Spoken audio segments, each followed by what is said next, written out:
Olá, eu sou o professor Rogério e hoje nós vamos dar início aqui ao conteúdo deste ano, né? Nós vamos, começar a falar aqui sobre o Brasil do final do século XIX. É sempre bom a gente ressaltar algumas questões, né, envolvendo o nosso país, né? Porque o Brasil, nós temos, a nossa história, ela é marcada, né, por uma formação, por uma historiografia positivista. Então, nesse sentido, nós sempre ressaltamos os grandes heróis, os grandes feitos, mas muitas vezes nós deixamos de lado alguns processos históricos, né, que dão a base para a construção da identidade nacional, né? Então, em um desses eventos que nós tanto valorizamos, mas nós não entendemos a entrelinha desse conceito, no caso aí é a proclamação da República. E também tem alguns historiadores novos que estão chamando de golpe da República. Bem, então, a primeira coisa que nós vamos, né, desvencilhar aqui é uma questão bem importante, que é focada no seguinte. Nós temos duas nomenclaturas que podem ser, no mínimo, antagônicas, né? Uma nega a outra, mas todas elas podem ser consideradas, né? Assim, nós temos que entender a sua verdadeira importância para podermos, né, dar nome aos bois. No caso, golpe. O que quer dizer golpe? Golpe é quando uma parte que está dentro do governo, né, no caso da proclamação da República, os militares, eles que estavam dentro do poder, né, com o apoio de uma parcela da população civil, né, no caso, né, os grandes cafeicultores, parte da Igreja Católica, entre outros movimentos, vão liderar o movimento para derrubar, né, o governo vigente. Qual era o governo vigente naquele período? A monarquia.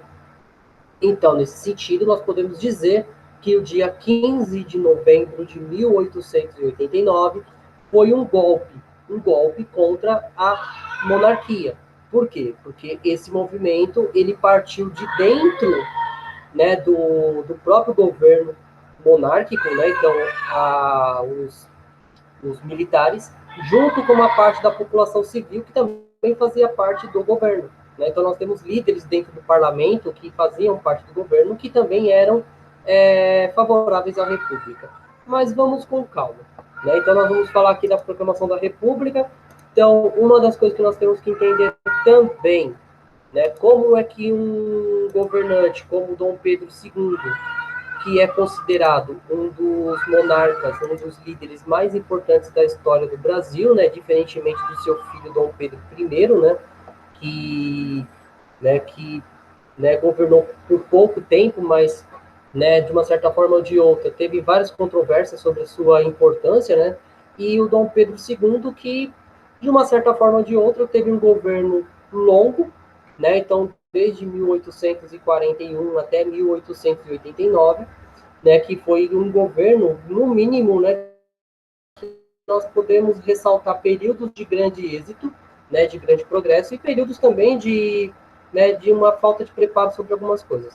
A política estrangeira, o Brasil, ele assume o papel de luta, né, pelo protagonismo, pela hegemonia da América do Sul, junto com o Uruguai e a Argentina. Né, a gente viu lá nas aulas do 8º ano sobre a questão aí da Guerra do Paraguai, a Guerra das Duas Rosas, entre outras questões, né, que o Brasil vai ter participação muito importante, né, principalmente para a tentativa de manter a sua hegemonia, né, ali na região da América do Sul. Mas nós vamos falar um pouquinho do período, né, do processo de proclamação da República, porque não foi de um dia para o outro que os militares, né, eles pensaram, orquestraram e organizaram esse golpe contra Dom Pedro II.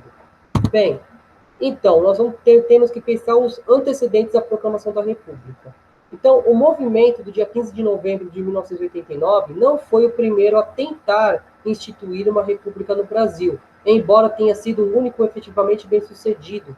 Segundo algumas versões, né, teriam contado com o apoio das elites nacionais, né, dos cafeicultores, né, de órgãos da igreja, né, de líderes nacionais e regionais, quanto da população de um modo geral. Bem, essa questão da população de um modo geral, nós temos que também levar algumas ressalvas. Bem, nós temos que entender que o Brasil, um ano antes da proclamação da República, o Brasil, a Princesa Isabel havia assinado a Lei Áurea, que nós vamos falar um pouquinho no decorrer dessa aula. Né? Então, a Lei Áurea, ela colocou a população escrava que não tinha as mesmas condições, né, de letramento, né, livres, e isso, de uma certa forma ou de outra, colocavam eles à margem da organização política. Então, uma grande parte da população brasileira, ela não compôs, ela não sabia o que estava acontecendo, ela estava alheia ao processo de proclamação da República. Né? Então, um desses movimentos que também tem caráter republicano, que surge, né, ali em meios ao século XVIII, é a Inconfidência Mineira, né, que buscava a independência de Minas Gerais, né, também a proclamação da República na capitania de Minas Gerais. Né, seguida, né, seria a reforma política, econômica e sociais. Bem, então, no caso aí, né, então, a Inconfidência Mineira, como uma conjuração baiana, ela vai contestar algumas questões, alguns abusos do poder da coroa portuguesa, né, sobre as suas lideranças aqui presentes. Então, no caso, né, aumento de impostos, né, a criação de monopólios, entre outras questões, né, que nós já falamos isso no ano passado, mas sempre bom a gente ressaltar.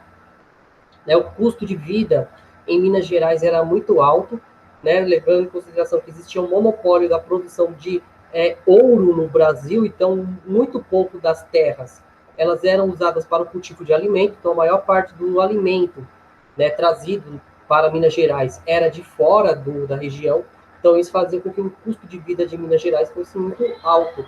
Então isso vai fazer com que surgisse movimento de insurreições. Um desses movimentos foi a Inconfidência Mineira, que foi um dos movimentos mais importantes. Então, desde a queda, né, dos líderes da Inconfidência Mineira até a proclamação da República, eles eram chamados de conjurados, que quer dizer traidores da política local. Então, nós temos toda essa questão aí. Bem, então, em 1817, durante a Revolução Pernambucana, que foi outro movimento também republicano, o único movimento libertário do período de dominação portuguesa que ultrapassou a fase de conspiração, né, que atingiu o processo revolucionário de tomada de poder e a formação da República, né, na região ali de Recife, né, então pela primeira vez no Brasil. Então Pernambuco teve um governo provisório de 75 dias. Então a Revolução Pernambucana ou a Conjuração Pernambucana também, né, vai ganhar essa conotação. Só que eles vão além da conspiração, eles vão conseguir, né, organizar o governo. Bem, em 1824, Pernambuco e outras províncias do Nordeste também vão liderar o movimento, né, no caso que vai ganhar o nome de Confederação do Equador, né, ali durante, né, a proclamação a independência do Brasil. Então, no caso aí, né, a Confederação do Equador, ele cobrava uma maior participação política da região, né, e isso vai levar ao surgimento desse movimento. Lógico, Dom Pedro I ele conseguiu sufocar rapidamente esse movimento ali naquele momento. Um outro movimento também republicano que tem início, né, durante a regência foi quando Dom Pedro I ele abdica ao trono e deixa o seu filho Dom Pedro II, ainda muito jovem, que não poderia governar. Então, em 1839, né, foi o movimento da Revolução Farroupilha, ou Guerra dos Farrapos, né, que é a proclamação da República Rio-Grandense e da República Juliana e Santa Catarina, liderados, né, pelos militares, né, ali da região. Então, respectivamente, no Rio Grande do Sul e Santa Catarina. Tanto é que a Revolução Farroupilha, ela durou 10 anos. Então, ela adentrou, ela começou, né, ela adentrou um período durante o segundo reinado. Né? Então, nós temos esses movimentos de caráter republicano. Então, a proclamação da República não foi o primeiro. Né? Então, nós temos vários movimentos que têm esse caráter republicano. Só que, né, na história do Brasil, nós sempre ressaltamos aquele movimento que teve êxito. Qual movimento que teve êxito? O movimento, né, de 1889. Bem, então, quando nós falamos em proclamação da República, nós temos que entender três partes que vão dar início a esse movimento. O primeiro foi a Guerra do Paraguai. Então, a partir da década de 1870, como consequência da Guerra do Paraguai, também chamada da Guerra da Tríplice Aliança, né, de 1864 a 1870, foi tomada corpo a ideia de alguns setores da elite de alterar o regime político vigente, né, fatores que influenciaram o movimento republicano. Então, no caso, a Guerra do Paraguai, né, foi resultado da guerra, né, entre Paraguai e Argentina, né, no caso, o Paraguai ele tinha se tornado independente do território argentino, só que o Paraguai, sem saída para o oceano, o Paraguai vai, no início, né, tentar alianças com o Uruguai e com o Brasil para poder usar a fronteira, né, a fronteira pluvial que existia entre esses dois países, no caso, a bacia do Rio de la Plata. Né, como o Brasil e o Uruguai não abriram mão, não concederam esse espaço, o Paraguai resolveu, né, de uma certa forma ou de outra, né, usar a força para isso, dando início à Guerra do Paraguai ou à Guerra da Tríplice Aliança. Então, no caso, o imperador Dom Pedro II não tinha filhos, apesar de ter a sua filha, no caso, filhas, né? No caso da princesa Isabel. Então, o trono seria ocupado após a sua morte por sua filha mais velha, no caso, né, a princesa Isabel, casada pelo Conde de, né, que era um francês, né, que gerava receio à população de que fosse governada por um estrangeiro. Bem, então, um fato importante aí. Então, a Guerra do Paraguai vai fazer com que o Brasil entre no processo de crise política e de identidade. Então, nesse caso aí, o maior medo da população era que o Brasil fosse, né, governado pelo Conde de, né? Então, isso vai gerar alguns problemas, né? E também por conta, né, vai iniciar um processo de falta de habilidade de governo do Dom Pedro II. Então, isso vai fazer com que cresça um movimento dentro dos militares, né, dentro do exército, e também, né, de uma parte da população civil contra o governo. Então, o fato de negros terem ajudado o exército na Guerra do Paraguai, quando retornaram ao país, permaneceram como escravos, também surge essa questão aí, né, daqueles que não ganharam a alforria. No caso, né, a Guerra do Paraguai também teve essa conotação, né, de uma certa forma ou de outra atender às pressões da Inglaterra de diminuir a população escrava no Brasil. Então, com isso, parte dos escravos foram enviados para o campo de batalha sobre a promessa de que, ao seu retorno, eles seriam aforreados, libertados. Então, quando esses escravos que voltam, eles veem a condições de seus companheiros, de seus irmãos, muitos deles se revoltam também. E o surgimento de movimentos abolicionistas, né, também vão pressionar o governo. Então, aqui nós temos uma crítica, né, que é uma charge do período, né, então a crítica da continuidade da escravidão, né, então um soldado que lutou durante a Guerra do Paraguai, ele volta e vê as consequências, né, da continuação dos maus tratos aos seus irmãos, nos casos dos escravos. Bem, a crise econômica. Então, a crise econômica ela se agravou-se em função à elevada despesas financiadas, né, pela Guerra do Paraguai, né, então cobertas pelo capital estrangeiro, no caso, empréstimos à Inglaterra. Então, os empréstimos brasileiros elevaram 3 milhões de libras esterlinas em 1871 para quase 20 milhões em 1889, que causou uma inflação muito pesada. Bem, então, no caso, o Brasil ele não tinha recursos para entrar numa guerra. Tanto é que a guerra que veio antes, que foi quando, né, o governo brasileiro interviu na política do Uruguai, onde existia a guerra dos blancos e dos colorados, um empresário que vai investir na guerra vai ser o conde, né, o barão de Mauá. Né? Então, o barão de Mauá ele vai financiar a guerra, né, que era de interesse do Brasil, levando em consideração isso, né, porque o Brasil apoiava, né, apoiava os colorados contra os brancos. Então, isso vai fazer com que o Brasil ele comece a aumentar o seu endividamento, e levando em consideração que a economia brasileira ela era extremamente dependente do café. Naquele período do século XIX, o Brasil ele tem ascendência do café. Então, o café é o principal produto, e com a crise econômica vai fazer com que os cafeicultores eles comecem a olhar de uma forma diferente para esse governo, tirando aos poucos o seu apoio, surgindo movimentos abolicionistas e, consequentemente, movimentos republicanos. Tem a abolição da escravatura. Então, a questão abolicionista, né, impunha-se desde a abolição do tráfico negreiro em 1850, com a Lei Eusébio de Queiroz, encontrando viva a resistência entre as elites agrárias tradicionais do país. Diante das medidas adotadas pelo Império para a gradual extinção do regime escravagista, né? Então, devido à repercussão da existência de a repercussão da experiência mal sucedida dos Estados Unidos da libertação geral dos escravos ter levado aquele país à guerra civil, essa elite reivindicavam dos estados indenização proporcionais ao preço total do que havia sido pago pelos escravos, que seriam libertados pela lei. Então, essas indenizações seriam pagas por empréstimos externos. Então, no caso, a abolição da escravatura do Brasil, ele começa com um debate imposto pela Inglaterra. Então, a Inglaterra ela vai pressionar o governo brasileiro para acabar com a escravidão. Então, no caso, a partir de 1850, o Brasil começa a promover uma abolição lenta e gradual. No caso, com a lei Eusébio de Queiroz, com a lei do ventre livre, a lei do sexagenário, e por aí sucessivamente. Né? Os escravos soldados da Guerra do Paraguai. Só que a elite cafeeira, ela pretendia que o governo pagasse uma indenização a cada peça, né, a cada escravo liberado.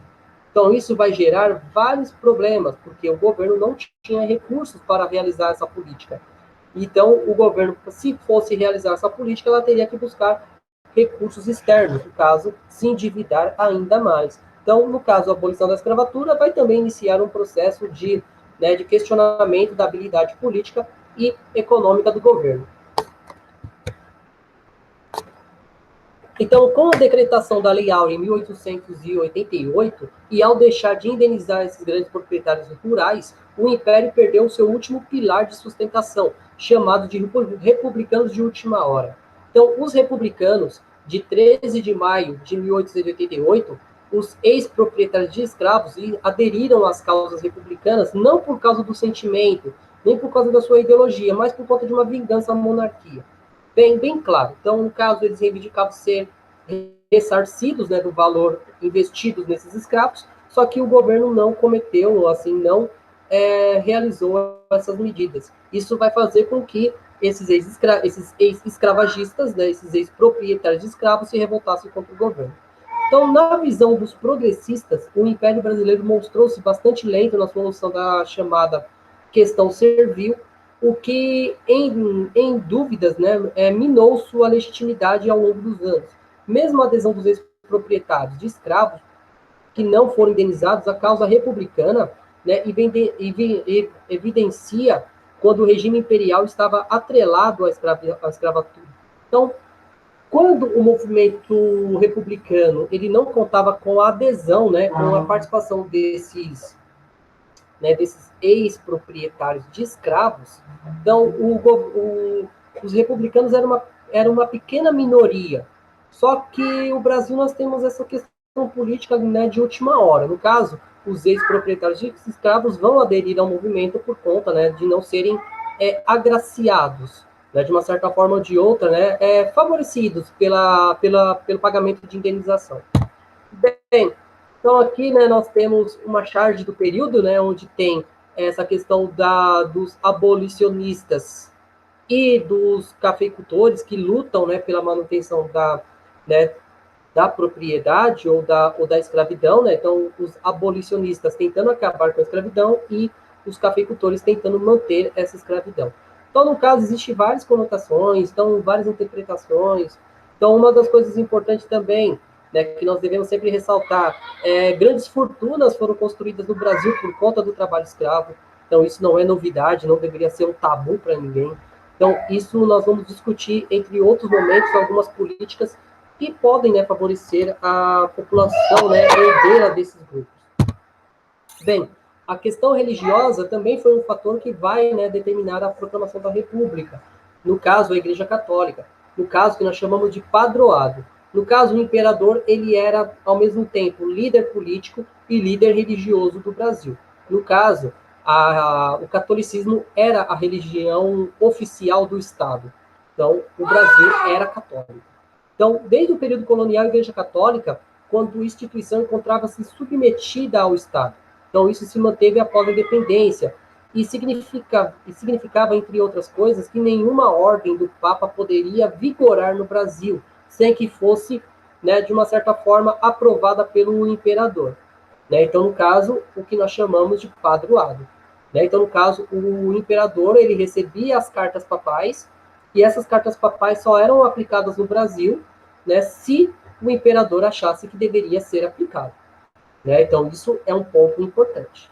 Só que, em 1872, nós temos os bispos, no caso, Vital Maria Gonçalves de Oliveira e Antônio Macedo de Costa, né, bispos de Belém e de Olinda, né, e eles vão resolver, né, acatar a carta do Papa Pio IX, né, no caso, a exclusão dos maçons da igreja. Então, como os maçons gozavam de uma elevada nível de influência no Brasil monárquico, né, então a bula não foi ratificada, embora a adesão às ordens maçônicas fosse comum pelo Dom Pedro II, não era um membro. Então, vamos lá, por partes. Então, a maçonaria no Brasil, desde o período colonial, era uma base política, né, bem forte no nosso território. Então, no caso, com o padroado, né, então, nenhuma carta papal que era contra os maçons era aplicada no Brasil. Só que, em 1872, os bispos Vital Maria Gonçalves de Oliveira e Antônio Macedo de Costa, né, Macedo Costa, eles vão excluir os maçons do quadro da igreja, que era uma ordem vinda do Papa Pio IX. Né? Então, no caso, como o Dom Pedro II ele era membro da maçonaria e ele precisava do apoio dos maçons naquela região, então, de uma certa forma ou de outra, né, ele vai contestar essa carta, só que os bispos vão apoiar essa carta. Isso vai gerar alguns problemas para, né, o Dom Pedro II, principalmente porque ele, né, no caso aí, então os bispos, ao recusarem obedecer ao imperador, eles foram presos. E em 1875, graças à intervenção do maçom Duque de Caxias, os bispos receberam perdão imperial e foram colocados em liberdade. Contudo, o episódio, então, a imagem do imperador desgastou-se junto à Igreja Católica. E este foi um fato, né, que foi um agravante da crise da monarquia, pois o apoio da Igreja Católica à monarquia sempre foi essencial para pela sua subsistência. Então, no caso, a igreja, como aqui nós vivíamos uma monarquia parlamentarista, ou uma monarquia, né, constitucional, mais de caráter muito absolutista, então a presença da igreja católica mantinha o apoio ao monarca. Então isso é um problema muito sério. Né? Isso é um problema muito sério para o monarca. Né? Então isso vai fazer com que a perda do apoio da igreja seja sentido pelas bases populares da população, né, por conta do apoio que a igreja tinha ao imperador. Bem, então aqui, né, nós temos uma charge também ali do período, né, onde, né, teoricamente o Papa, né, ele está discutindo com Dom Pedro II sobre a questão, né, ali da inclusão ou a exclusão dos maçons da igreja, né, levando em consideração que o Brasil ele tem uma antes mesmo da internet, da criação dos memes, a política do Brasil era sempre retratada de formas não tão ortodoxas, de uma forma a partir de charges, né, com critérios humorísticos. Né? Então, isso nós vemos em várias partes da nossa história. Né? Então, quando nós falamos né, no caso da política nacional, nós temos esses contextos. Né? Então, dentro dessa realidade aí, a crise militar. Então, os militares também vão se colocar contra o governo, principalmente os militares do exército, que estavam descontentes com a proibição imposta pela monarquia, pela qual seus oficiais não podiam manifestar-se na imprensa, né, sem uma prévia autorização do ministro da Guerra. Bem, então, o exército brasileiro, ele era uma organização muito desprestigiada durante o segundo reinado. Então, o exército, ele não tinha um salário digno, não tinha preparo, não tinha armamentos, né, para se manter. Né? Porque, nesse momento, a força que garantia a segurança nacional era a Força Nacional, ou a Guarda Nacional, que era uma força militar ligada ao imperador. O exército era uma força excluída. Então, só que, além disso, os militares, além de vencerem a Guerra do Paraguai, eles também, quando eles voltavam, eles queriam participar um pouco mais da vida política nacional. Só que, né, então, o exército ele não poderiam se manifestar na imprensa. Então, existia, mesmo o Dom Pedro II, mantendo uma liberdade de imprensa dentro da sua gestão, os soldados não poderiam se manifestar na imprensa. Então, isso vai gerar um grande problema. Então, os militares não tinham autonomia de decisão, porque a maior parte dos seus líderes, então, no caso, o gabinete dos ministros de guerra, eram ocupados por civis. Então, isso vai fazer com que os generais eles se sentissem menos prestigiados dentro dessa conotação. Então, assim, no Império, a maior parte dos ministros de guerra eram civis, e isso vai gerar problemas para o imperador nesse momento. Bem, então, além disso, frequentemente os ministros do exército brasileiro sentiam-se desprestigiados e desrespeitados. Por um outro lado, os dirigentes do Império eram civis, cuja seleção era extremamente elitistas, cuja formação eram bacharelescas, mas resultava por postos altamente remunerados e valorizados. Por um outro lado, os militares tinham uma seleção mais democrática e a sua formação era mais técnica, mas não resultavam nem em valorização profissional e nem em um reconhecimento político, social e econômico. Então, as promoções da carreira militar eram difíceis de serem obtidas e eram baseadas em critérios personalistas, em vez de promoção por mérito, no caso da antiguidade. Então, no caso, o Exército Brasileiro, a maior parte das promoções desses militares eram a partir de avaliações subjetivas dos seus superiores.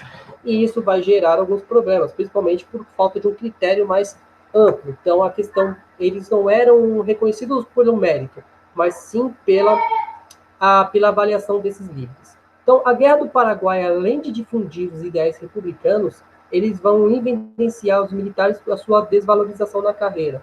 Então, isso vai fazer com que eles acentuassem o seu descontentamento. Então, a partir dos militares que se sacrificaram pelo regime, então poucos eram considerados, além da atenção maior à Marinha. Então, a Marinha, que nós vamos ver depois, a revolta da Chibata, diferentemente do século XX, a Marinha era uma parte das Forças Armadas muito mais valorizada do que o Exército. Então, com isso, vai gerar um descontentamento entre as fileiras do Exército. Então, isso além do descontentamento, dos prestígios, da participação política e dos fatores econômicos. Então, essa charge também é uma charge bem emblemática, que vai começar a ventilar aí nesse período, que no caso aí nós temos a figura do general, do Marechal Constant, do Benjamin Constant, com uma rolha na boca, dizendo que ele não poderia se manifestar, e de outro lado, o Dom Pedro II já numa decadência, dormindo sentado na cadeira, mostrando uma falta de habilidade a ele naquele período. Então, as ideias republicanas e positivistas no Exército. Então, durante a Guerra do Paraguai, o contato dos militares brasileiros com a realidade dos seus vizinhos sul-americanos levou-se a refletir sobre a relação existente entre o regime político e os problemas sociais. Então, a partir disso, começou a desenvolver-se tanto entre os militares de carreira quanto entre os civis, convocados para lutar no conflito, um interesse maior pelos ideais republicanos e pelo desenvolvimento econômico e social brasileiro. Então, no caso, os ideais republicanos vão surgir nesse momento de contestação, principalmente a partir da Guerra do Paraguai, e o surgimento de novos ideais que vão chegar principalmente pela escola positivista. Então, dessa forma, não foi casual a propaganda da republicana tenha sido tão um marco inicial pela publicação dos manifestos republicanos em 1870, ano em que terminou a Guerra do Paraguai, seguido pela Convenção de Itu, em 1873, que surgiu os clubes republicanos que se multiplicaram a partir de então, pelos principais centros do país. Então, no caso, o surgimento de partidos republicanos, como o PRP, no caso, o Partido Republicano Paulista, entre outros, que vão ganhar força, a partir da Convenção de Itu. Então, isso não é algo sem propósito. Então, o surgimento dessas forças republicanas depois da Guerra do Paraguai. Bem, além disso, vários grupos fortemente influenciados pela maçonaria, no caso, liderados pelo Deodoro da Fonseca, que era maçom, assim como todo o seu ministério, e pelo positivismo, né, de Auguste Comte, especialmente em 1881, quando surgiu a Igreja Positivista no Brasil. Seus diretores Miguel Lemos e Raimundo Teixeira Mendes iniciaram uma forte campanha abolicionista e republicana. Então, no caso, né, começa a surgir esses movimentos das fileiras mais baixas do Exército e algumas lideranças importantes, como o Deodoro da Fonseca e o Benjamin Constant. Então, a propaganda republicana era realizada, né, pelo que depois foram chamados de republicanos históricos. Então, em oposição àqueles que se tornaram republicanos apenas após o dia 15 de novembro, chamados de republicanos do 16 de novembro. Então, as ideias, né, os ideais de muitos republicanos eram vinculadas pelo periódico A República. Segundo alguns pesquisadores, os republicanos dividiam-se em duas correntes principais. Né? Então, os republicanos eles não eram unos também, não era um movimento organizado em uma única corrente. Existiam várias vertentes, no caso, duas vertentes importantes. Bem, os evolucionistas, que admitiam a proclamação da República era inevitável, né? Então, não justificando uma luta armada. Então, no caso, eles pensavam que o Brasil estava no processo de evolução, né? Então, no caso, né, a proclamação da República ele era inevitável, né? Então, isso não tinha como, né, ser votado. E aqueles que defendiam também a possibilidade de pegarem armas e conquistá-las, né, pela mobilidade da população e reformas sociais e econômicas. Então, no caso, né, nós temos os moderados e os revoltosos. Né? Uns que pensavam que era um processo que já chegaria com a morte do Dom Pedro II, que já estavam à porta, né? Já estava bem debilitado pela diabetes, entre outras questões. Existiam outros que eram mais radicais, que pretendiam pegar armas para, né, promover essa revolução. Então, embora houvesse diferenças entre esses grupos, né, então a implementação da República também conta o conteúdo do substantivo do regime instituído. Então, a ideia geral comum dos dois grupos era de que a República deveria ser um regime progressista, né? Então, composto por, né, exaltar a monarquia, né? Então, a monarquia exausta, né? Então, a monarquia não tinha mais como continuar. Dessa forma, a proposta do novo regime revestia-se no caráter social revolucionário, e não apenas de uma mera troca de governantes. Então, no caso, era a questão de mudar toda a estrutura social, e não apenas o seu líder supremo. Né? Então, aqui nós temos também, né, uma charge, né, no caso, do Constant empurrando, né, o Dom Pedro fora do trono. Então, essas charges, né, vão ter esse caráter, né, de questionar a habilidade do Dom Pedro II. Bem, então, um dos últimos atos públicos, né, realizados pela monarquia foi o baile da Ilha Fiscal, né, também conhecido como o último baile do Império, que ocorreu no dia 9 de novembro de 1889, um sábado, em homenagem aos oficiais do navio chileno Almirante Cochrane, né, então realizado na Ilha Fiscal, no centro histórico do Rio de Janeiro, então a capital do Império. Então, foi a última grande festa da monarquia antes da proclamação da República Brasileira, em 15 de novembro, né, é uma sexta-feira, 6 dias após o baile. Né? Então, no caso, esse baile foi uma tentativa de mostrar para os seus aliados, né, o aliado do governo, que tudo estava bem. Né? Mas a gente vai ver que não foi bem assim. Bem, então, inicialmente marcado para o dia 19 de outubro, foi adiado pela ocasião da morte do rei Luís I de Portugal, né, sobrinho de Dom Pedro I do Brasil. Então, Dom Pedro II do Brasil. Então, nós temos esse adiamento por conta de causas familiares. Então, o evento ele reuniu toda a sociedade do Império, formalmente homenageava a oficialidade, né, do navio chileno ancorado na Bahia havia 2 semanas. Mas, na verdade, comemorava as bodas de prata da princesa Isabel com o Conde D. Então, além disso, a intenção do Visconde de Ouro Preto, presidente do Conselho dos Ministros, era de tornar, né, inesquecível esse baile, para reforçar a posição do Império contra as conspirações republicanas. Então, era uma tentativa de ofuscar os ideais republicanos que vinham crescendo cada vez mais no Brasil e mostrar que o Brasil ele não estava preocupado com esses movimentos republicanos. Então, o gasto pelo baile foi de 200 contos de réis, que foi retirado do Ministério da Aviação e das obras públicas, né? Então, esse valor correspondia a quase 10% do orçamento previsto para a província do Rio de Janeiro para aquele ano. E existiram críticas ao corte, né, pelo ato. Então, visto a quase de não ser promovido o baile. Então, no caso, esse baile ele vai ser, no mínimo, assim, a sua execução, a sua realização foi, no mínimo, dúbia, né, por conta desses problemas, né, gerados ao orçamento.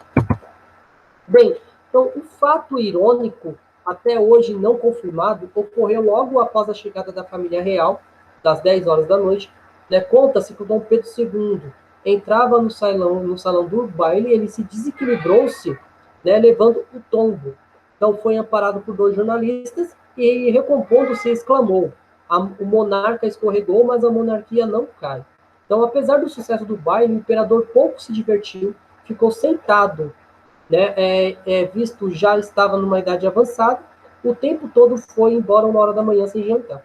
Isso segundo as crônicas do período. Então, essa questão de você mostrar que a monarquia ela estava ciente do problema, mas, né, ela desconsiderava o problema por conta dessa fala do Dom Pedro.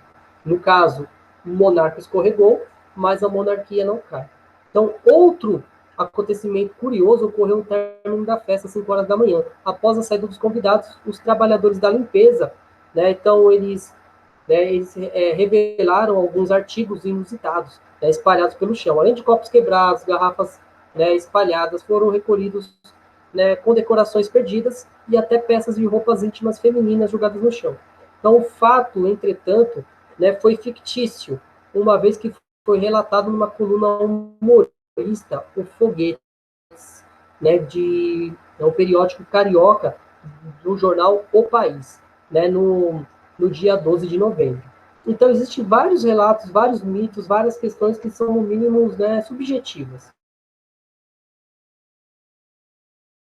No caso, essa questão de uma festa extravagante com vários excessos, incluindo essas questões das roupas íntimas femininas.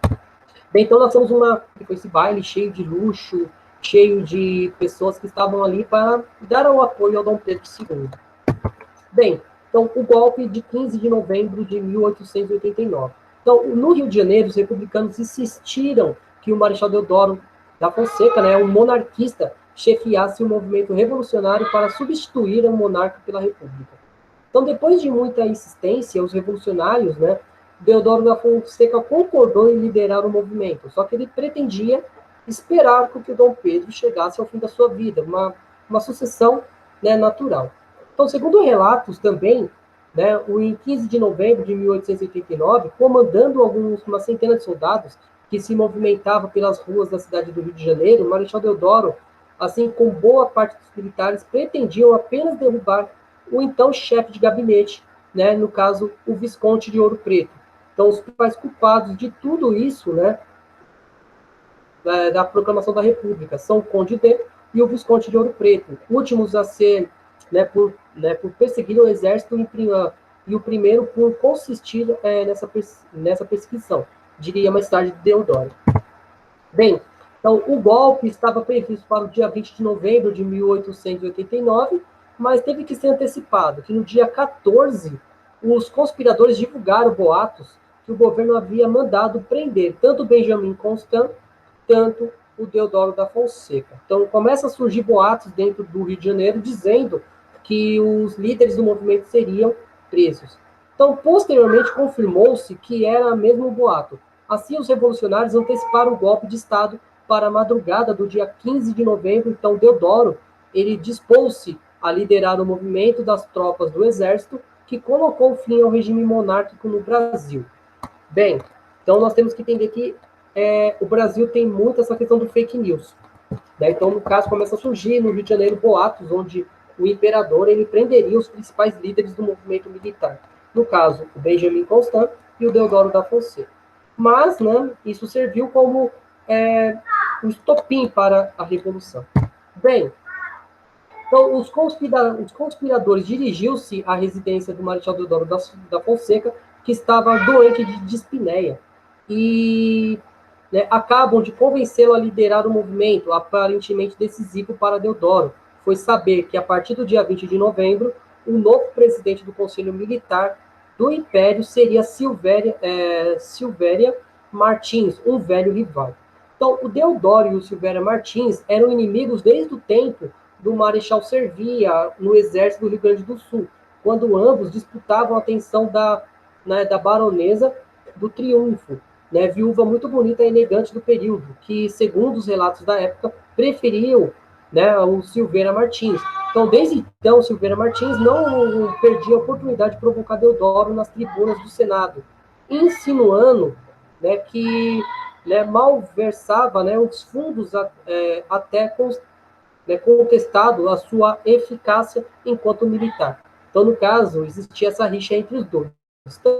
Então, vão surgir boatos, né, que vão levar a essa questão. E o Marechal Deodoro da Fonseca, ele tinha uma disfunção que era a dispneia. Então, quando ele ficava nervoso, ele perdia o fôlego.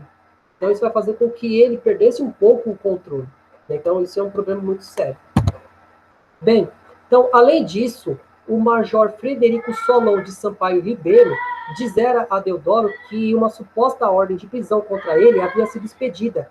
Então, argumento que convenceu finalmente o velho marechal a proclamar a República no dia 16 e exilar a família imperial já na noite, né, de modo a evitar eventual comoção popular.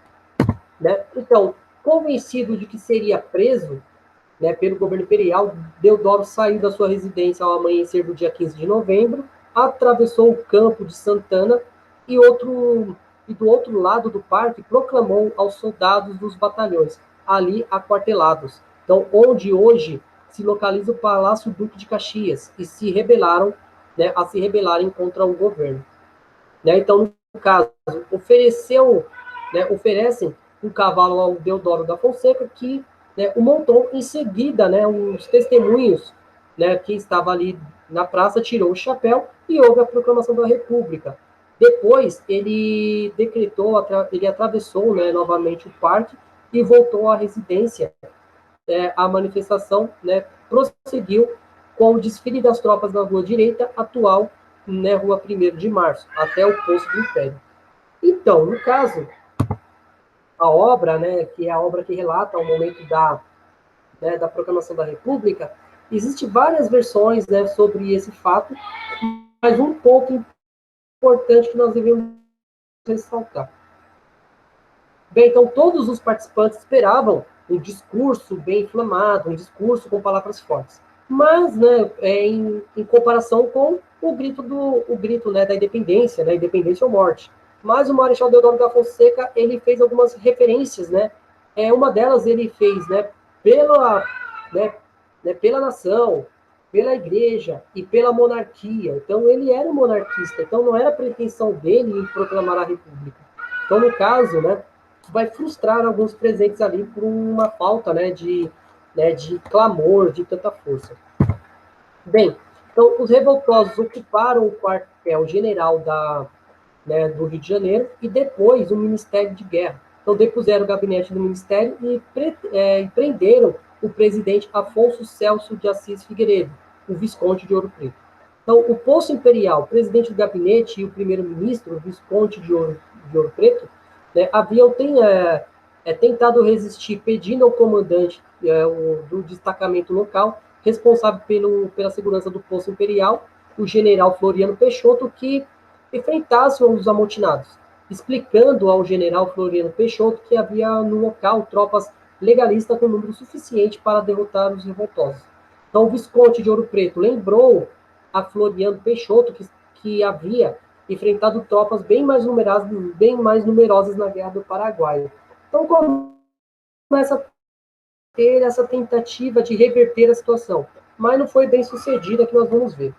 Bem, então, na tarde do mesmo dia, do dia 15 de novembro, na Câmara Municipal do Rio de Janeiro, foi solenemente proclamada a República, né? Então, os líderes vão conseguir proclamar a República, e na noite, na Câmara Municipal, né, de Neutro, o Rio de Janeiro, José do Patrocínio, redigiu a proclamação oficial da República dos Estados Unidos do Brasil, aprovada sem votação. Então, o texto foi para a gráfica dos jornais que apoiavam a causa, e só no dia seguinte, no dia 16 de novembro, foi anunciado ao povo a mudança do regime político do Brasil. Bem, aí surgem alguns depoimentos de que o brasileiro, ele assiste tudo bestializado. Então, o que quer dizer? Não há uma participação efetiva do povo. O povo, ele assiste os acontecimentos históricos, mas ele sempre está à margem desses movimentos históricos. Então, surgem várias versões, vários discursos sobre esse momento. Então, Dom Pedro II, que estava em Petrópolis, retornou ao Rio de Janeiro, pensando que o objetivo dos revolucionários era apenas substituir o gabinete de Ouro Preto. Então, o imperador Dom Pedro tentou ainda organizar outro gabinete ministerial sobre a presidência do conselheiro José Antônio Saraiva. Mas a gente vai ver que não vai estar tão certo. Então, o imperador em Petrópolis foi informado e decidiu, né, descer à corte. Ao saber do golpe de Estado, o imperador reconheceu a queda do gabinete de Ouro Preto e procurou anunciar um novo nome para substituir o Visconde. No entanto, como nada foram dito, né, sobre a República até então, os republicanos mais exaltados espalharam boatos que o imperador escolhera Gaspar Silveira Martins, inimigo político do Deodoro da Fonseca, desde o tempo do Rio Grande do Sul, para ser o novo chefe do governo. Então começa a surgir os boatos e isso vai enervar ainda mais a situação. Né? Então isso vai fazer com que o Deodoro da Fonseca então convenceu a aderir à causa republicana. Então o imperador foi informado disso e se desiludiu e decidiu não oferecer resistência. Então, nesse sentido, tem alguns relatos, né, tem algumas fontes não oficiais que dizem que a mãe do Marechal Deodoro da Fonseca, ela era uma monarquista, né, ela era uma monarquista fervorosa, como o Deodoro da Fonseca também era. Só que todos esses boatos, todas essas questões vão fazer com que ele se voltasse contra o regime.